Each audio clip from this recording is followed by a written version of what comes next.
오늘 종려 주일에 아주 적합한 찬양을 해 주셔서 감사합니다. 오늘이 종려 주일이고 내일부터 고난 주간인데 우리의 죄를 위해 저 십자가 지신 예수님을 더욱 깊이 묵상할 수 있는 저와 여러분 되면 좋겠습니다. 그 십자가 지신 주님의 은총이 저와 여러분 가운데 항상 가득하시기를 간절히 기도합니다. 오늘도 함께 드리는 예배의 자리에 있는 가족들과 인사 나누면 좋겠는데요. 십자가 지신 주님이 함께 하십니다. 그렇게 인사 나누면 좋겠습니다.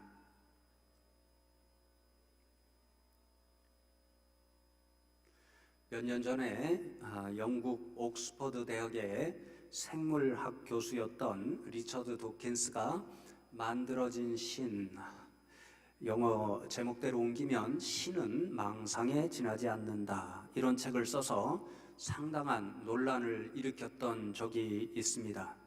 이 책에서 도킨스 교수는 신은 인간이 자신의 생존을 위해서 필요해서 고안해낸 존재지 실제로 있는 그런 존재가 아니다, 그렇게 주장합니다. 예를 들어 생각해 보면 그리스 신화에 보면 수많은 신들이 등장해서 우리가 다 알 수도 없는데요. 그 신들의 왕이 바로 제우스라고 하는 신입니다. 그리스 신화에서 이 제우스 신은 천둥과 번개를 지배하는 신으로 등장하는데, 과학적으로 천둥과 번개가 왜 치는지 그 원인을 알 수 없던 고대 사람들에게는 천둥과 번개가 칠 때마다 얼마나 두렵고 무서웠는지 모릅니다.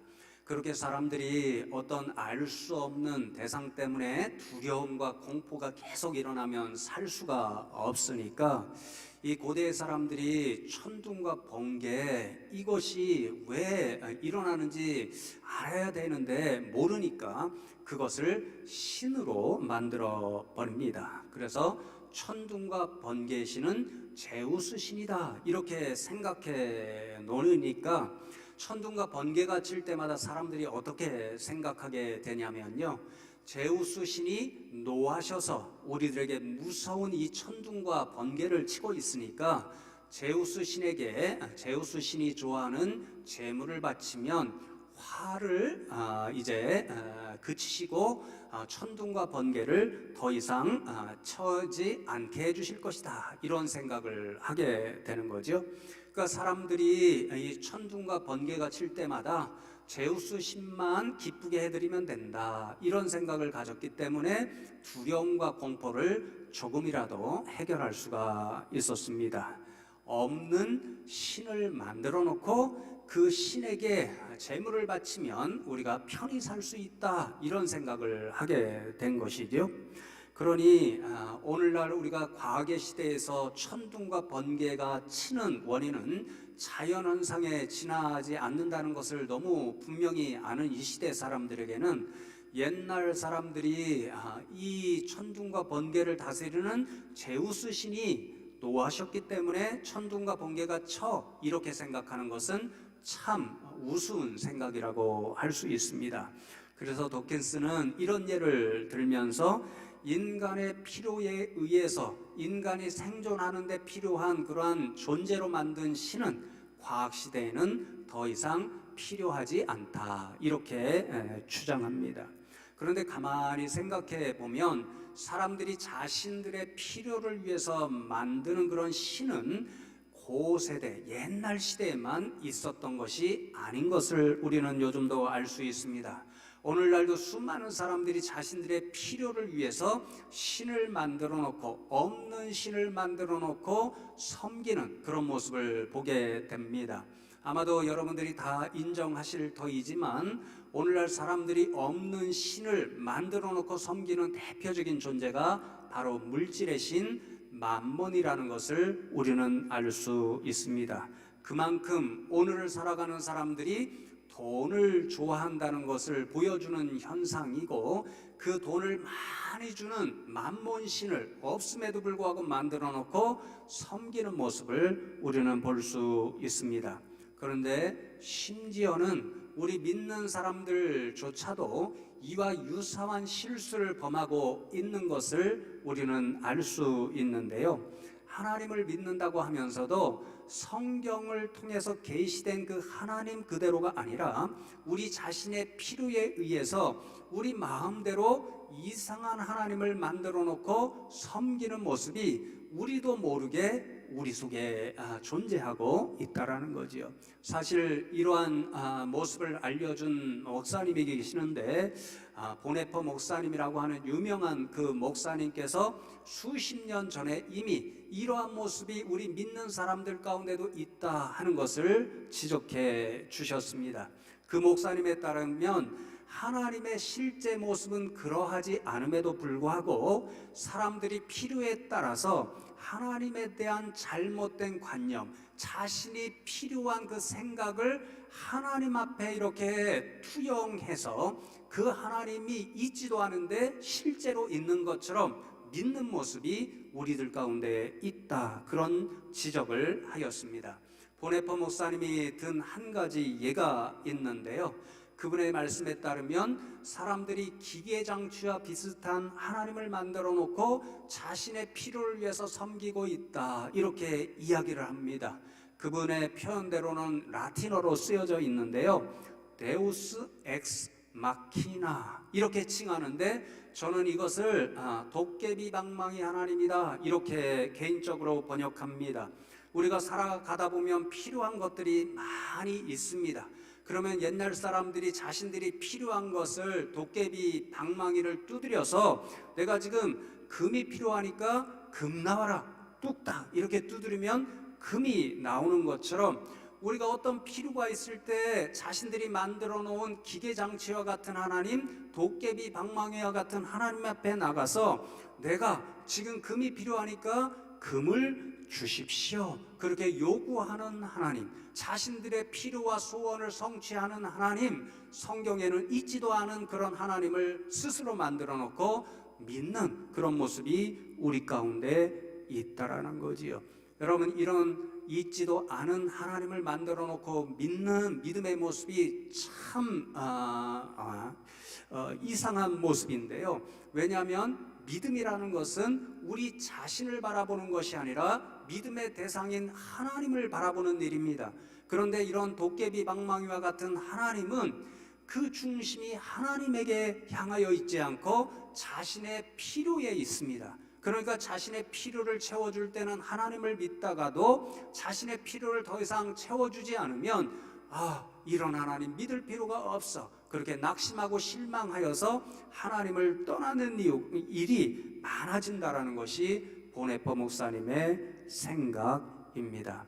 저는요, 오늘 본문에서 예수님을 따라가면서 열광적으로 호산나 우리를 구원해 주십시오 그렇게 외쳤던 사람들에게서 자신의 필요를 채워주지 않으니까 낙심하여서 예수님을 배신하고 더 이상 예수님을 따르지 않는 그런 사람들의 모습, 자신들이 만들어 놓은 예수상에 예수님이 부합하지 않으니까 더 이상 그 예수님을 따르지 못하는 사람들의 모습을 발견하게 됩니다. 그래서 오늘은 이 본문 말씀을 통해서 오늘이 종려주일이고 내일부터는 십자가를 지시는 예수님의 그 고난을 묵상하는 고난주일인데, 진짜 저와 여러분이 어떤 예수님을 우리가 지금 믿고 있는가, 그것을 돌아보는 이 말씀의 시간이 되면 좋겠습니다. 오늘 본문은 우리가 너무도 잘 아는 그런 말씀 가운데 한 말씀입니다. 예수님께서 이제 마지막 순간 십자가를 지시러 예루살렘에 입성하는 그날에 일어난 사건을 우리들에게 기록해 주고 있습니다.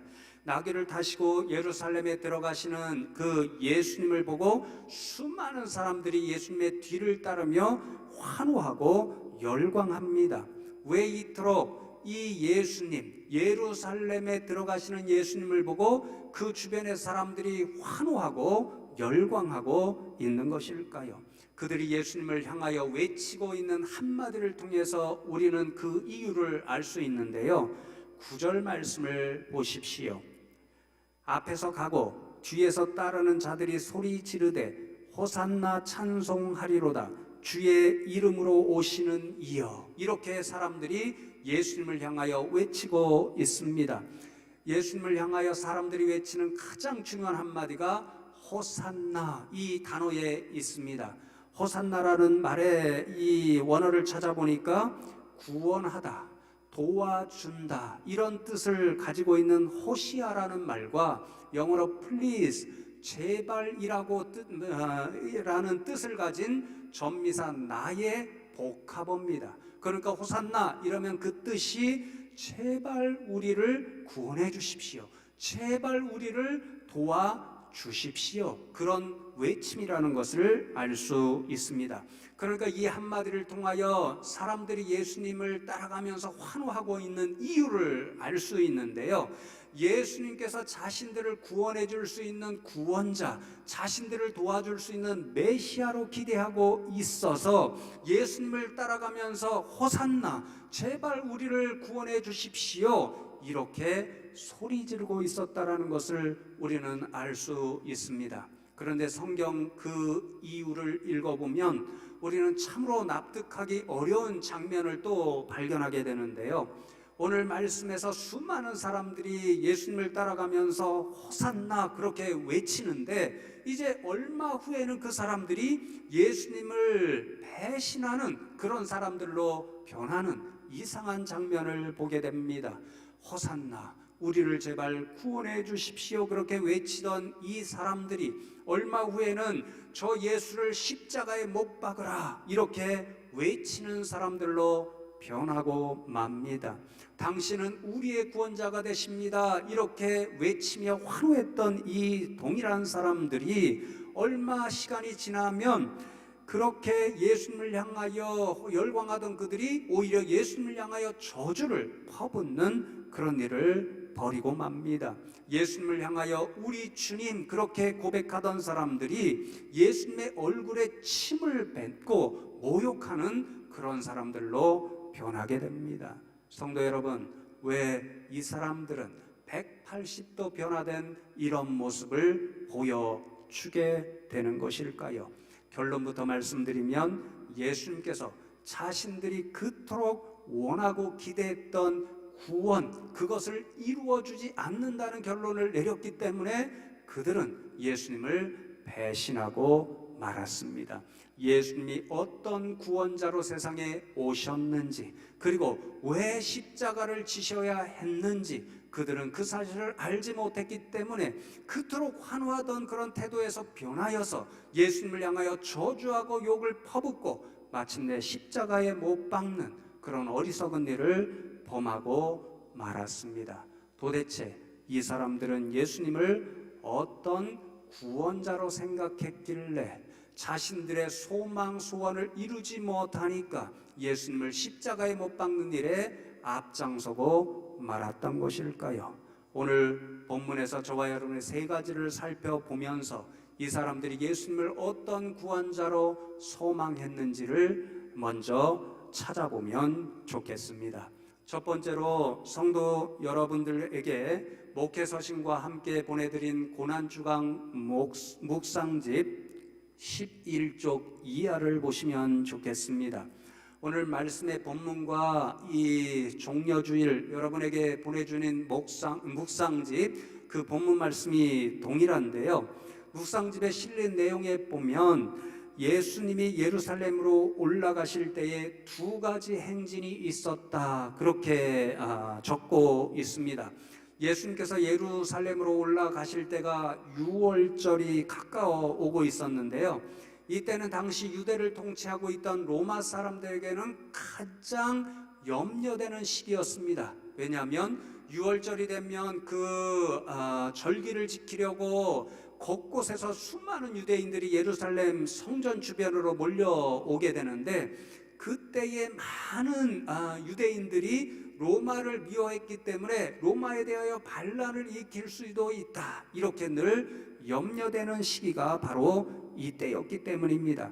그래서 오늘 본문 상황 가운데서 한쪽에는 어떤 행진이 있냐면요, 혹시나도 유대 사람들이 로마를 향하여 반란을 일으킬 수도 있으니 이 반란을 사전에 차단하자, 이 일을 위해서 로마 군사들이 행진하는 그런 행진이 있었습니다. 그리고 다른 한쪽에는 오늘 본문에 드러나고 있는 것처럼 수많은 사람들의 환호를 받으면서 예루살렘으로 입성하시는 예수님의 행진이 있었습니다.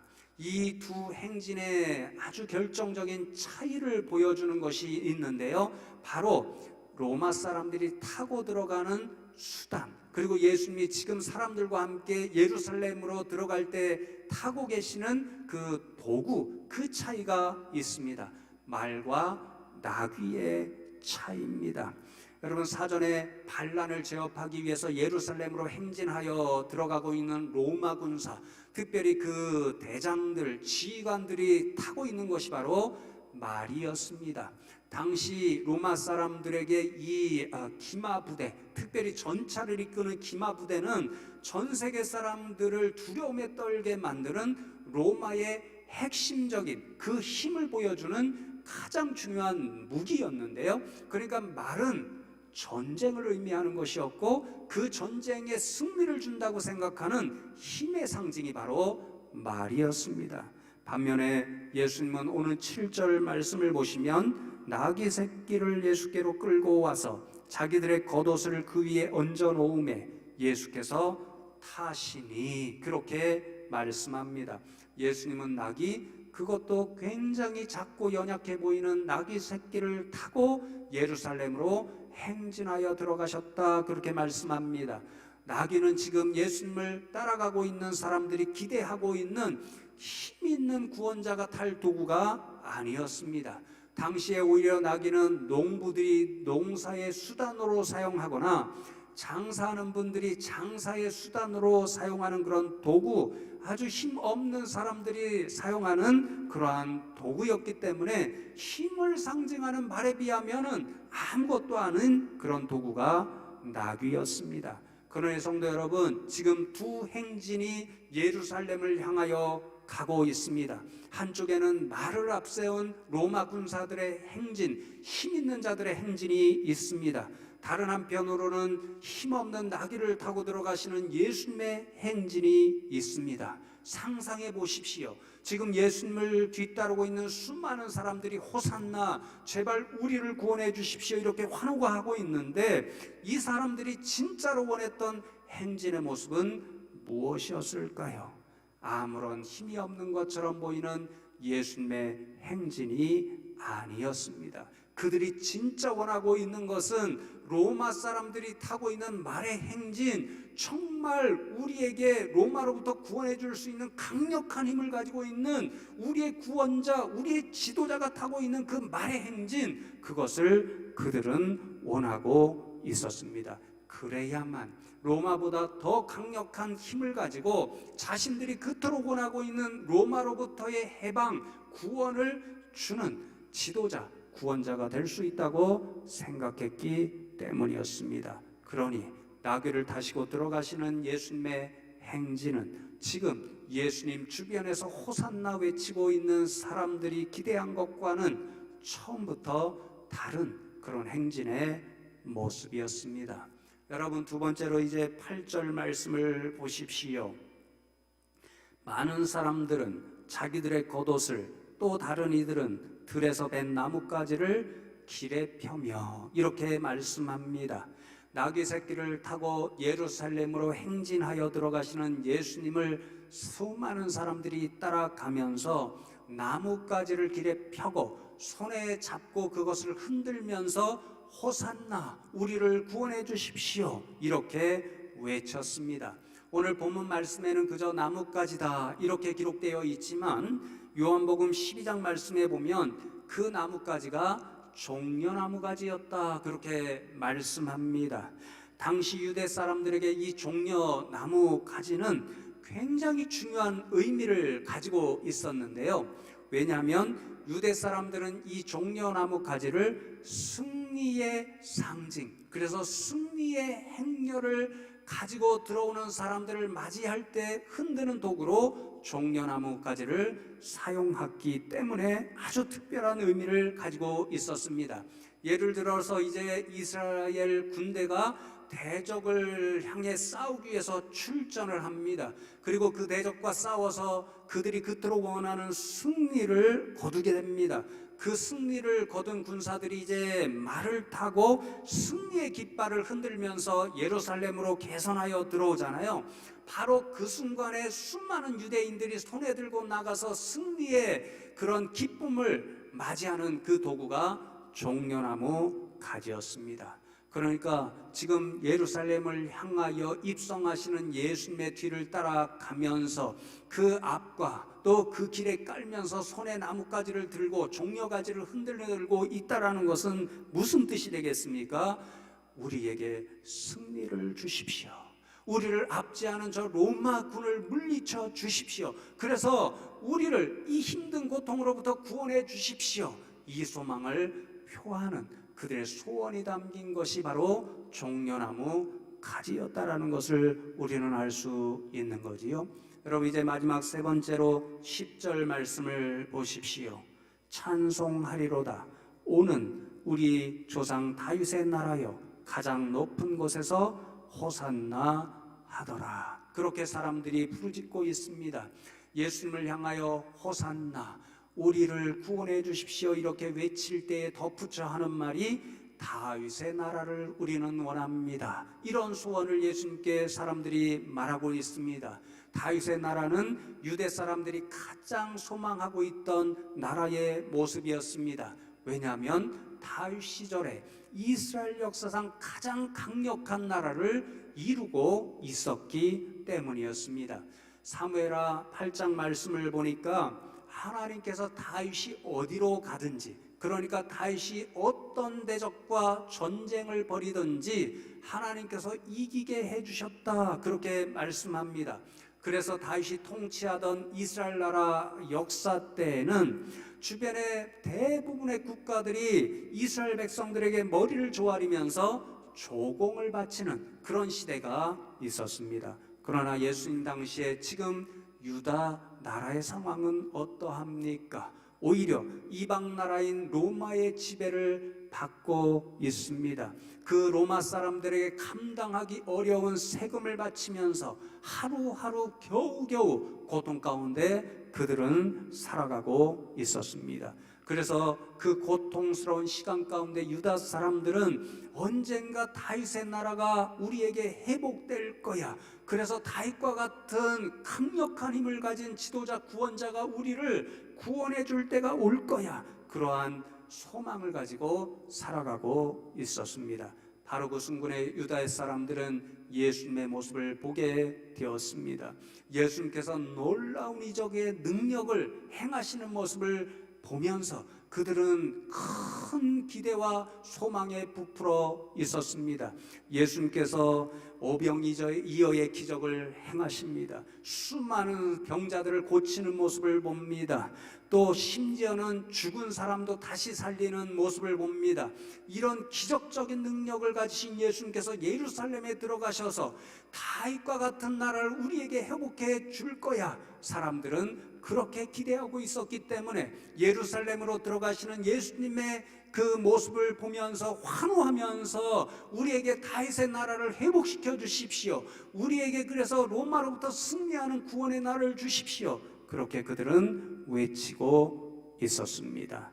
그러므로 사랑하는 성도 여러분, 지금 예수님을 따라가면서 종려나무가지를 흔들면서 호산나 다윗의 자손이여 이렇게 외치던 사람들이 예수님을 어떤 구원자로 알고 있었는지 우리는 분명히 알게 됩니다. 자신들의 간절한 소원이었던 로마 사람들, 그 사람들의 압제로부터 구원해 주시는 정치적 구원자가 되어 주기를 그들은 간절히 원했습니다. 이 소원을 예수님께서 이제 예루살렘에 들어가시면 다윗과 같은 강력한 힘을 가진 왕이 되어 주셔서 자신들에게 다윗의 나라를 회복시켜 주시고 그래서 로마로부터 구원해 주시는 그런 구원자가 될 줄로 기대했습니다. 그러나 그들의 기대는 여지없이 깨지고 말았습니다. 로마 사람들 앞에서 예수님께서는 죽은 자도 살리시는 그 능력을 이용해서 로마 사람들을 물리쳐 주시는 그런 모습이 아니라 무능한 사람처럼 온갖 고초와 순환을 당하는 모습을 유대 사람들은 보게 됩니다. 그리고 당시에 가장 저주의 상징이었던 십자가까지도 지는 예수님의 모습을 보고 완전히 그들은 실망하게 되었습니다.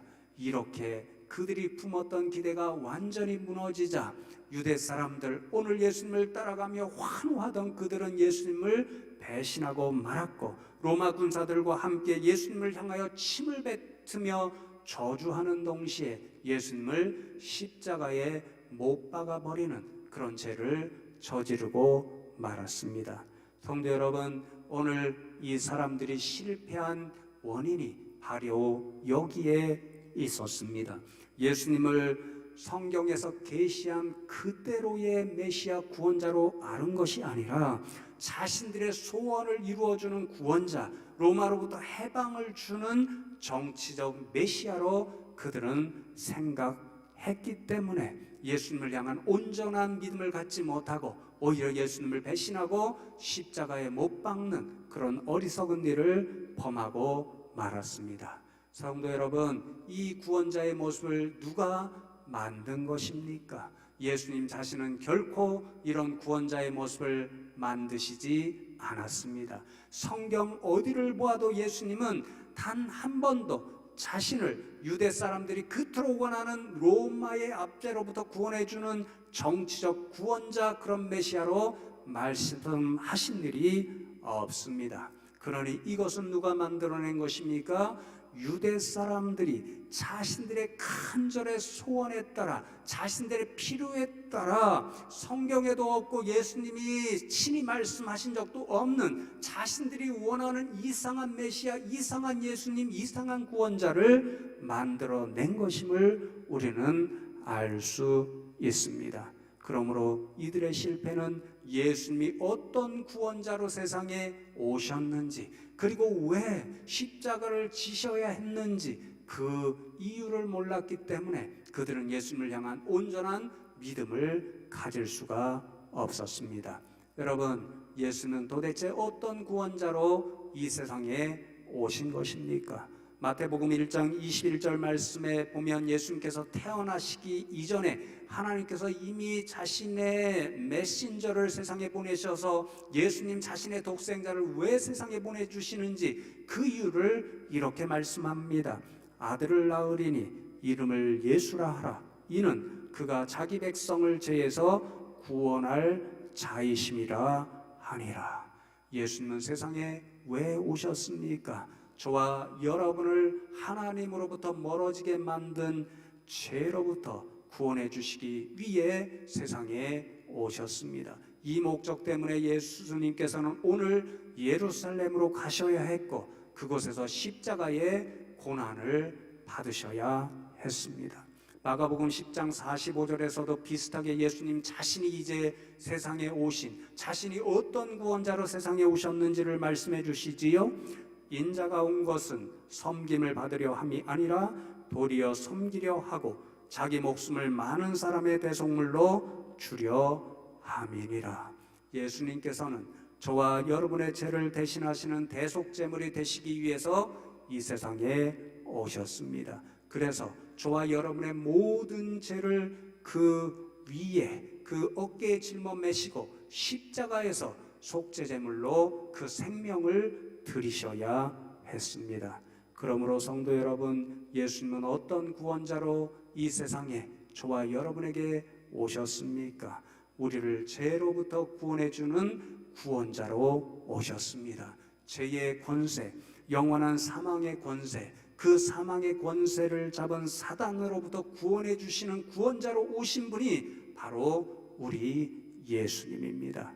그래서 성도 여러분, 오늘 종려 주일 예배를 드리면서 특히나 유대인들을 두렵게 만들었던 로마 군대처럼 우리를 두렵게 만드는 이 코로나 바이러스의 현실 앞에서 오늘 본 말씀이 저와 여러분에게 요구하시는 메시지가 분명하게 드러납니다. 저와 여러분은 예수님을 어떤 구원자로 알고 믿고 있는가? 오늘 본문 말씀은 저와 여러분에게 이 질문을 끊임없이 되뇌이도록 그렇게 요구합니다. 이 질문에 대하여 여러분은 어떻게 대답하시겠습니까? 물론 지금 이 코로나 바이러스가 우리를 너무도 두렵게 만들고 있기 때문에 이 두려움으로부터 우리가 해방되는 것도 정말 필요합니다. 저도 매일같이 이 두려움으로부터 속히 이 세상을 구원해 달라고 예수님 앞에, 하나님 앞에 기도하고 있습니다. 그래서 하루속히 저와 여러분이 이 예배당의 자리에서 함께 모여서 하나님 앞에 예배할 날을 고대하고 또 고대합니다. 그럼에도 불구하고 우리가 기억해야 할 것이 있습니다. 정말 우리 예수님은 이 세상에 어떤 구원자로 오셨는가? 저와 여러분의 죄를 위해서 이 세상에 오셨다는 사실, 우리의 죄를 위한 구원자가 예수 그리스도라는 사실, 우리는 이 사실을 깊이 기억하고 또 고백하면 좋겠습니다. 그러므로 이 코로나의 두려움 가운데서도 우리는 코로나가 주는 이 현실의 두려움, 그것보다도 우리가 이 시대 가운데도 정말 얼마나 예수님이 필요한 존재인가, 우리가 예수님 앞에 얼마나 죄 많은 존재인가. 그래서 우리를 청년들이 오늘 찬양했던 것처럼 나 같은 죄인 살리신 그 예수님, 그분을 바라보는 이 때가 되면 좋겠습니다. 그래서 호산나 그 외침이 우리의 죄를 용서하시고 우리를 죄로부터 구원해 주십시오, 이런 고백이 되면 좋겠습니다. 이 믿음과 간구가 있을 때 우리가 어떤 자리에서 예배하든지 우리는 예수님을 향한 굳건한 믿음의 소유자, 또 성숙한 예배자로 우뚝 설 줄로 믿습니다. 그러니 성도 여러분, 이 종려주일과 한 주간 이어지는 고난주일 동안에 우리는 어떤 예수님을 믿고 있는가? 예수님을 어떤 구원자로 믿고 있는가? 이것을 깊이 묵상하시면서 보내는 저와 여러분 다 되시기를 주님의 이름으로 축원합니다.